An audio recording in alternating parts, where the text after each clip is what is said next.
Hello guys, welcome back. इस video में हम जानेंगे कि पाइथन में वेरिएबल्स क्या होते हैं। तो चलते हैं वीडियो में।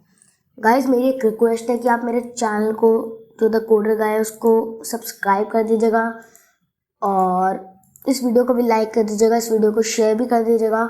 और अगर आपने मेरी प्लेलिस्ट एक्सेस नहीं किया है तो उसको ज़रूर एक्सेस कर लीजिएगा। लिंक मैं डिस्क्रिप्शन में दे दूँगा। 5 वीडियोज़ इसमें हो चुकी है और 6ठी वीडियो में मैं रिकॉर्ड कर रहा हूँ। तो ये गया हमारा विजुअल स्टूडियो कोड। इसमें हमने ट्यूट 1, 2 और 3.py बना रखी है। आज हम बनाएंगे ट्यूट 4.py और बात करेंगे व्हाट आर वेरिएबल्स। तो अगर मैं फिर से एक बार क्रोम में सर्च करूं व्हाट आर वेरिएबल्स, और व्हाट आर वेरिएबल्स अगर मैं सर्च करता हूं उधर, तो वेरिएबल्स इन प्रोग्रामिंग लैंग्वेज इधर मुझे सर्च करना चाहिए, क्योंकि इधर कुछ साइंस का है कुछ, और तो इधर कुछ वैसे बता रहा है, लेकिन मैं आपको हिंदी में अगर अच्छे से बताऊं तो मैं बताता हूँ आपको। वेरिएबल्स क्या होते हैं। वेरिएबल्स एक ऐसी चीज़ होती है जिसमें हम कुछ स्टोर कर सकते हैं। हम कोई भी वैल्यू इसमें स्टोर कर सकते हैं। अब मान लीजिए आप कोई गेम बना रहे हैं प्रोग्रामिंग लैंग्वेज की मदद से, पाइथन से, और आपको क्या करना है, आप जो गेम बना रहे हो उसमें आपको जो बंदा खेल रहा है उसकी जो लाइफ जितनी है उसको आपको स्टोर करना है कहीं। आप उसको पूरे प्रोग्राम ऐसे प्रिंट वगैरह नहीं करवा सकते, आपको उसको कहीं स्टोर करना पड़ेगा। आप कहाँ पर उसे स्टोर करेंगे? आप उसे एक वेरिएबल में स्टोर करेंगे। तो मैं आपको दिखाता हूँ वेरिएबल में कैसे एक वैल्यू को स्टोर करते हैं। अगर मैं आपको सीधा अगर बताऊँ तो आप मान सकते हैं कि वेरिएबल कंटेनर्स होते हैं, डब्बे होते हैं जिसमें हम कुछ वैल्यू को अंदर रख देंगे और उस डब्बे को एक नाम दे देंगे, उस पर एक स्लिप चिपका देंगे और उसका एक लेबल दे देंगे। तो देखते हैं वेरिएबल्स को कैसे डिफाइन करते हैं।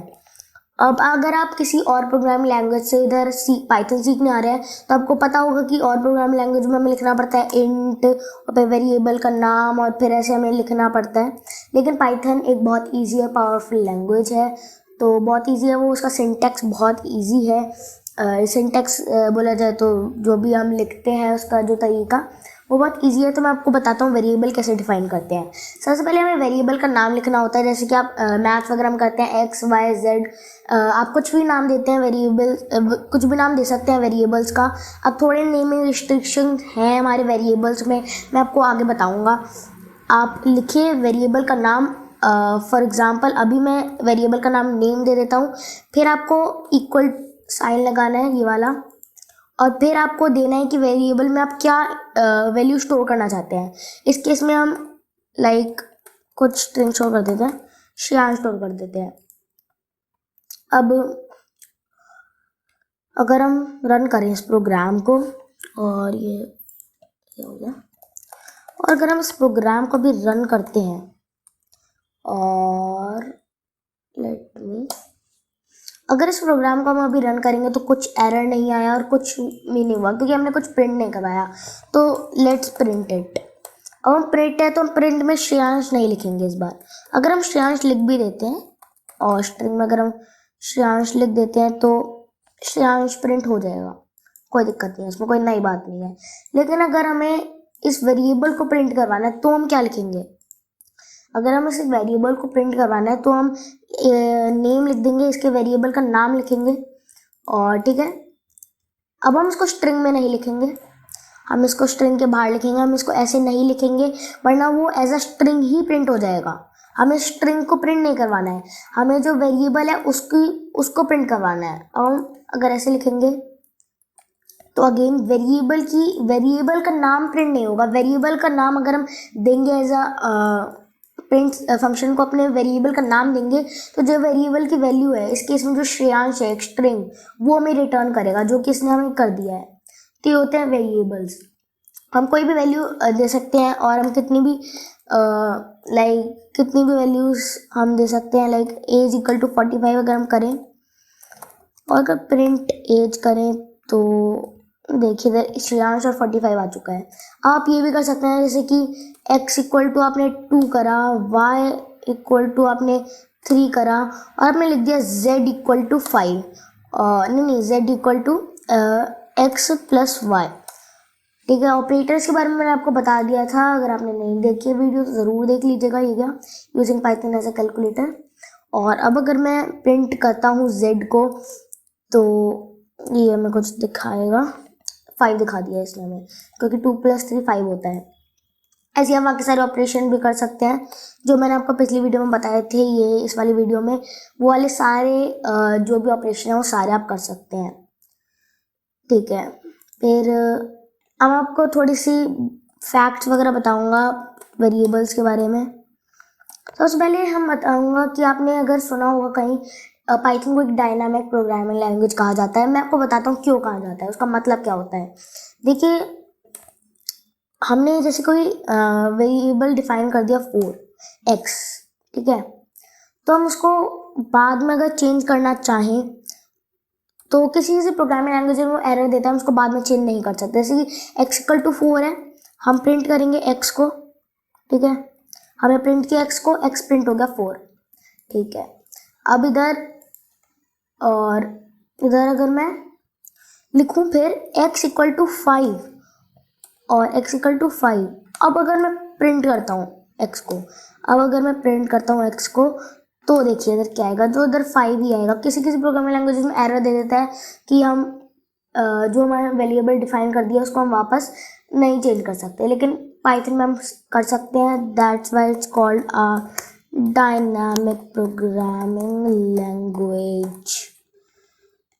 तो गाइस मैं आपको एक बात बताना चाहूँगा, अगर आपको जो मैं सोर्स कोड लिखता हूँ फाइल्स में, अगर आपको वो चाहिए तो ज़रूर मेरे को कमेंट कर दीजिएगा। मैं आपको कुछ प्रोवाइड करवा दूँगा, सारा सोर्स कोड जो है मैं आपको उसको प्रोवाइड करा दूँगा।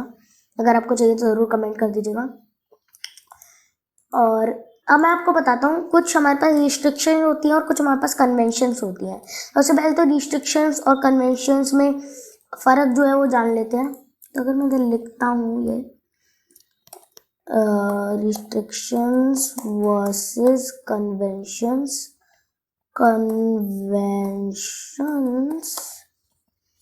तो इधर कुछ कुछ आएगा। अब मैं आपको खुद ही समझाता हूँ। रिस्ट्रिक्शन जो होती हैं वो हमें फॉलो करनी ही पड़ती हैं, दैट्स कंपल्सरी, अगर नहीं करेंगे तो एरर देगा। और जो हमारे पास होती है कन्वेंशन, वो बोला जाता है कि वो करनी चाहिए, हमको फॉलो करनी चाहिए, लेकिन अगर हम फॉलो करते नहीं हैं तो फिर हमारे पास कोई एरर नहीं आएगा और कुछ हमारा प्रोग्राम टर्मिनेट नहीं हो जाएगा हमें, लेकिन हम उनको फॉलो करना चाहिए। तो सबसे पहले कुछ रिस्ट्रिक्शंस होती हैं वेरिएबल्स की, नेमिंग रिस्ट्रिक्शन जो होती हैं कुछ, मैं आपको बताता हूँ।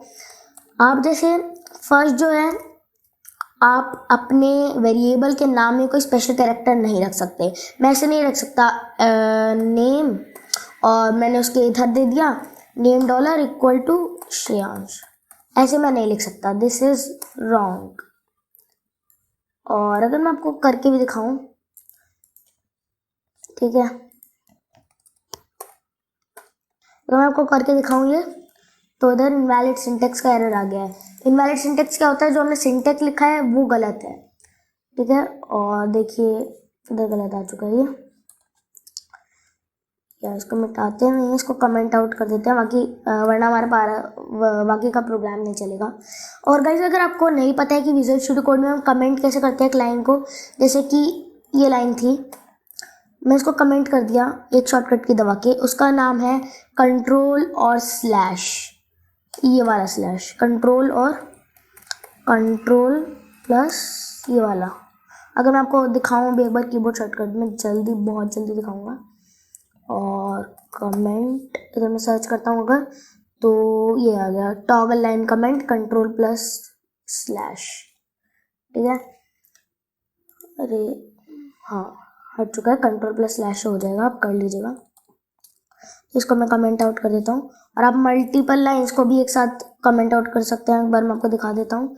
लाइक मैंने इन सबको सिलेक्ट किया और कंट्रोल स्लैश दबाया तो सारे एक साथ कमेंट हो गए। तो अभी मैं जल्दी से ये कर देता हूँ, ठीक है। दूसरा रिस्ट्रिक्शन क्या होता है, आप अपने जो है आपका प्रोग्राम, आपका वेरिएबल, उसमें आप शुरू में एक नंबर नहीं डाल सकते। मैं आपको दिखाता हूँ, जैसे कि आप टू नेम नहीं लिख सकते, आप इधर नेम 2 लिख सकते हैं। नेम 2 जो है वो करेक्ट है, ये गलत है, लेकिन ये करेक्ट है, ये करेक्ट है। नेम टू, लेकिन जो टू नेम है ये नहीं होगा, आप बीच में भी यूज़ कर सकते हैं। जैसे कि अगर मैं आपको दिखाऊं ने टू, लाइक ऐसे अगर मैं लिखूं तो ये भी करेक्ट है, ये भी करेक्ट है। लेकिन जो हमारा फर्स्ट वाला है टू नेम, हमारे पहले कैरेक्टर में हम एक नंबर यूज़ नहीं कर सकते, एरर हमें मिलेगा। अगर मैं आपको फिर से इसका एक डेमो दिखा दूं और अगर मैं लिखूं श्रेयांश और अगर मैं इसको रन करूं तो हमें फिर से इनवैलिड सिंटेक्स का एरर मिल चुका है, ये गया। तो इसको भी कमेंट आउट कर देते हैं। और कुछ यही रिस्ट्रिक्शंस हैं जो हमें फॉलो करने पड़ते हैं। अब कुछ कन्वेंशंस होते हैं, कुछ ये थे रिस्ट्रिक्शंस थे ये। अब कुछ कन्वेंशंस होते हैं। कन्वेंशन और रिस्ट्रिक्शन में मैंने आपको डिफरेंस बताई दिया था। कन्वेंशंस अगर हम बात करें तो हमारे पास दो होते हैं, एक हमारे पास होता है स्नेक केस राइटिंग और दूसरा होता है हमारे पास कैमल केस राइटिंग। मैं आपको बताऊंगा इन दोनों में डिफरेंस। तो सबसे पहले हम camel case like snake case writing की बात करें तो अगर हम चाहते हैं कि मुझे लिखना है माय नेम और मैं इसे डिफाइन कर देता हूँ एक वेरिएबल, तो देखिए इधर एरर आ गया, इनवैलिड सिंटेक्स। अगर हमें मल्टीपल लाइन का एक वेरिएबल बनाना है तो हम उसको स्पेस से सेपरेट नहीं कर सकते, हमें कुछ और चाहिए, एरर दे देगा। ठीक है, हम दो उसको स्पेस से सेपरेट नहीं कर सकते। हम क्या कर सकते हैं, इधर एक अंडरस्कोर लगा सकते हैं। अगर हम इधर एक अंडरस्कोर लगा देंगे तो हमारे पास कोई एरर नहीं आएगा, प्रोग्राम सक्सेसफुल रन हो गया। तो जब हम अंडरस्कोर से अपना नाम लाइक अपने वर्ड्स को सेपरेट करते हैं उसको हम कहते हैं स्नेक केस राइटिंग। अगर मैं कुछ और लिखना चाहूँ लाइक इज इट रेनिंग नाम का मैं एक वेरिएबल बनाना चाहूँ तो मैं लिख सकता हूँ इज इट रेनिंग।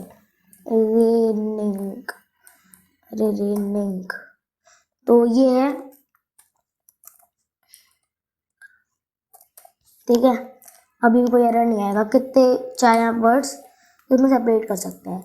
एक तरीका दूसरा जो स्नेक केस राइटिंग है वो बोलते हैं कि आप पाइथन में यूज़ करना चाहिए स्नेक केस राइटिंग। ये पाइथन का एक कन्वेंशन है कि हम पाइथन में स्नेक केस राइटिंग यूज़ करना चाहिए।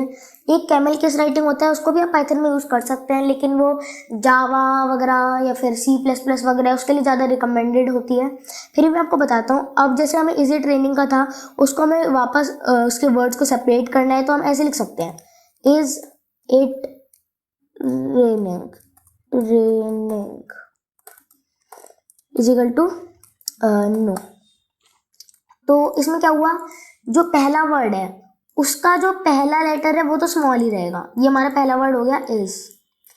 फिर जो दूसरा वर्ड है उसका पहला लेटर कैपिटल हो जाएगा, ये हो गया। तो इससे पता चल रहा है कि एक नया वर्ड स्टार्ट हो गया इधर, ठीक है। और इज इट ट्रेनिंग इधर लिखा रहा है। फिर जो तीसरा वर्ड है, तीसरा वर्ड जो है उसका भी पहला लेटर इधर कैपिटल हो जाएगा, देखिए ये भी कैपिटल हो गया, ठीक है। और ऐसे हम कर सकते हैं। और अगर एक और चौथा हम कुछ भी वर्ड लगा दें जैसे कि श्रेयांश, लाइक कुछ भी लगा दें तो उसका भी हम जो कैरेक्टर है फर्स्ट कैरेक्टर उसको हम स्मॉल रखेंगे, ठीक है। ये कुछ कन्वेंशन और रिस्ट्रिक्शंस थे। अगर आपको सोर्स कोड चाहिए तो आप ज़रूर बता दीजिएगा, मैं उसको लाइक थोड़ा सा और अच्छे से आपको दूंगा, थोड़ा सा फॉर्मेट अच्छे से करके और मतलब नोट्स वगैरह बना के आपको अच्छे से दे दूंगा। सोर्स कोड अगर आपको चाहिए तो ज़रूर कमेंट कीजिएगा और मैं आपको सोर्स कोड प्रोवाइड करवा दूंगा। तो गाइस अगर आपको ये वीडियो अच्छी लगी हो तो इस वीडियो को लाइक कीजिएगा, चैनल को सब्सक्राइब कर दीजिएगा और अगर आपने प्लेलिस्ट एक्सेस नहीं की है तो ज़रूर कर लीजिएगा।